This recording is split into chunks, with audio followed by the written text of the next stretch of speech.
தமிழ் சினிமாவோட ஒரு next big திங்னா அது சிவகார்த்திகேயன் தாங்க. அந்த அளவுக்கு அமரனோட சக்ஸஸ் அவருக்கு ஒரு பாதையை போட்டு கொடுத்துருக்கு. அந்த அளவுக்கு அது ஒரு பயங்கரமான வெற்றி கொடுத்துருக்கு. எந்த அளவுக்கு அமரனோட வெற்றி அப்படின்னா, போன வருஷம் அதாவது 2024 கோட் படத்துக்கு அப்புறம் சிவகார்த்திகேயனோட அமரன் படம் தான் மிகப்பெரிய சக்ஸஸ் ரேட்டை கொடுத்துருக்குன்னு விநியோகஸ்தர்லாம் சொல்கிறாங்க. அந்த அளவுக்கு ஒரு சரியான ஹிட்டு. ஸோ இப்போ நான் ஏன் அதை சொல்லிகிட்டு இருக்கேன்னா, நெக்ஸ்ட்டு சிவகார்த்திகேயன் அவர்களும் சுதா கொங்காராவும் சேர்ந்து ஒரு படம் பண்ண போகிறாங்க. அந்த படத்துக்கான பேர் இன்னைக்கு சொல்லியிருக்காங்க. அதுக்கோட பேர் பராசக்தி. சொல்லும் போதே சும்மா அதிருது இல்லை. பராசக்தி ஹீரோடா சிவாஜி பேரை கேட்ட உடனே சும்மா அதிருது இல்ல. அந்த படத்தோட இன்னைக்கு டீசர் வந்திருக்கு. ஸோ அதைத்தான் நம்ம இன்னைக்கு பார்க்க போகிறோம். ஸோ வாங்க, வெல்கம் டு வைவி ஸ்டுடியோஸ். நான் உங்கள் வெங்கி. வாங்க வீடியோக்குள்ளே போயிடலாம். 3, 2, 1. Students do not touch.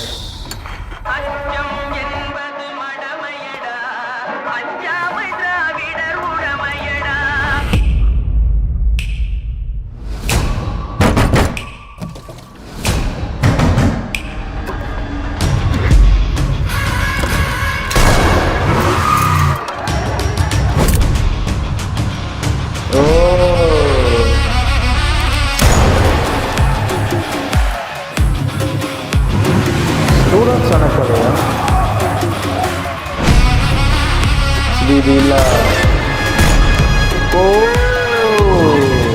ஒரு ட்ரங்க் கால் போட்டு நாங்களே வந்திருப்போம்ல. இன் ராக்குன்னு நின்று சச்சுன்னு வாடிரா செத்துருபடாடோய்.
ஒரு டிஃப்ரெண்டான ஒரு பேக் ஸ்டோரி, ஒரு 90s நடக்கிற மாதிரி கதையாக தான் நினைக்கிறேன். பட்டு அப்படியே கொஞ்சம் டிஃப்ரெண்டாக இருந்துச்சு. இது எப்படின்னா, ஒரு எஸ்கேவோட ஆயுத எழுத்து மாதிரி இருக்குதுங்க. ஆயுத எழுத்து பார்த்த ஒரு ஃபீல் தான் இருக்குது. அந்த ஒரு புரட்சி காலேஜுக்குள்ளே நடக்கிறது, அந்த ஒரு வேக்ஸ் செம்மையாக எனக்கு இப்போ கூட சொல்லும்போது கூசமாக இருக்குது. டு நாட் டச் ஸ்டூடெண்ட்ஸ் இருந்தது. அதுக்கப்புறம் அந்த சிவகார்த்திகேயன் என்ட்ரிக்கு அப்புறம் டு நாட் டச் ஸ்டூடெண்ட்ஸ் வந்துச்சு. அதாவது ஸ்டூடெண்ட்ஸுக்கான ஒரு ஒரு போராளியுமாக இருந்துச்சு. பட் எனக்கு எப்படின்னா, இதை பார்க்கும்போது ஒரு மாஸ்டர் லுக்கு டப்புன்னு வந்துச்சு. இது ஃபன்னாக இருந்துச்சு. எப்படின்னா, ஜெயம் ரவி ஸ்டூடெண்ட்ஸை எதிர்க்க ஒரு ப்ரொஃபஸர், சிவகார்த்திகேயன் ஸ்டூடெண்ட்ஸை சப்போர்ட் பண்ணுற ஒரு ப்ரொஃபஸர் அப்படிங்கிற மாதிரி தான் எனக்கு ஒரு ஃபீல் ஆச்சு. பட்டு அது ஒரு 1.50 செகண்ட்ஸில் 1.50 மினிட்ஸில் எனக்கு அவ்வளோதான் சொல்ல முடிஞ்சுது. மற்றபடி என்னென்னா, making different. Atharva and Sreela ஸ்டூடெண்ட்ஸாகவே வராங்க. அண்ட் ஜி பிரகாஷ் மியூசிக் அப்படி ஒரு பட்டும் படாமல் ஒரு ரெட்ரோ ஃபீலில் போச்சு. செமையாக இருந்துச்சு. அண்ட் எஸ்கே லுக்கு ரொம்ப டிஃப்ரெண்ட்டுங்க. நம்ம நினைக்கிறோம் அமரனுக்கு அப்புறம் பாருங்கள், நீங்கள் அமரனுக்கு ஒரு கிட்டத்தட்ட ஒரு 20 கிலோ 15 கிலோ கூட்டியிருக்காரு. அதுக்கப்புறமா கொஞ்சம் குறைச்சிருக்காங்கன்னு நினைக்கிறேன். அது அந்த ஒரு பாடி டிஃப்ரென்ஸ் தெரியுது. அண்ட் ஆல்சோ இது ஒரு 80s நடக்கிற ஒரு பழைய ஸ்டோரி தான். ஒரு கொஞ்சம் ரெட்ரோ ஸ்டோரி மாதிரி இருக்குது. ஆனால் சுதா கொங்காரா ஏதாவது ஒரு சஸ்பென்ஸ் வச்சுருப்பாங்க. ஏன்னா அவங்களோட மேக்கிங் டிஃப்ரெண்ட்டாக இருக்கும். ஒவ்வொரு படத்துக்குமே நீங்கள் சூரியபுடரில் பார்த்தீங்கன்னா இதே ஒரு கலர் ஷேடிங்கில் தான் இருக்கும். இது அதே ஒரு கலர் ஷேடிங்லாம் இருக்குது. பட்டு தெரியல, ஒருவேளை இது எதுவும் பயோபிக்காக இருக்கலாமா? ஏன்னா சூரியபுடர் கூட ஒரு கிட்டத்தட்ட ஒரு சின்ன பயோபிக் தான். அதே மாதிரி தான் இது இருக்குன்னு நினைக்கிறேன். ஸோ டிஃப்ரெண்ட்டாக இருக்குது, பார்க்கலாம் எப்படி இருக்குன்னு. முக்கியமாக ரவி மோகன் அது எப்படி சொல்கிறது, இவரை பார்க்கும்போது எப்படின்னா அந்த பழைய அந்த அந்த ஃபீல் கொண்டு வந்துட்டாங்க.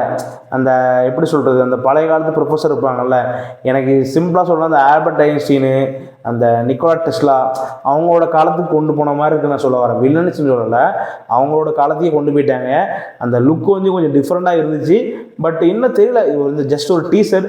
இது வந்து மூவிக்காக, இது வந்து ஃபுல் படத்துலேருந்து கட் பண்ணி கொடுத்துருக்காங்களா இல்லை வந்து ஒரு ஜஸ்ட் ப்ரொமோஷனாக விட்டுருக்காங்கன்னு தெரில.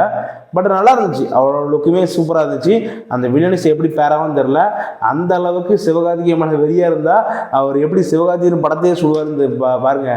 அந்த அளவுக்கு ஏதோ இருக்கு கதை வந்து ஒரு பேக்ட்ராப் இருக்க போகுது. பட் இது வந்து சிவகார்த்திகேயன் வந்து ஸ்டூடெண்ட்ஸுக்காக ஒரு போராடுற ஒரு கதையாக இருக்கும்னு நினைக்கிறேன். ஆனால் பேர் தாங்க, சிவகார்த்திகேயனோட ஒவ்வொரு படங்கள்லையும் அந்த ரஜினி சாரோட ஸ்டைல் வந்து டச் வந்து கொடுத்துருப்பாரு. எடுத்துக்காட்டு சொல்லணும்னா ரஜினி முருகன், அந்த அளவுக்கு ஒரு பேர் வந்து செம ஸ்ட்ராங்காகவே வச்சுட்டு இருக்காங்க. இப்போ இந்த பராசக்தி வச்சது ரொம்பவே சந்தோஷம். அந்த பேரை கேட்கும் போதே அந்த படத்துக்கு வந்து ஒரு ஃப்ரேம் கொடுத்துட்டாங்க, இது வந்து படம் இப்படி தான் இருக்க போகுதுன்னு.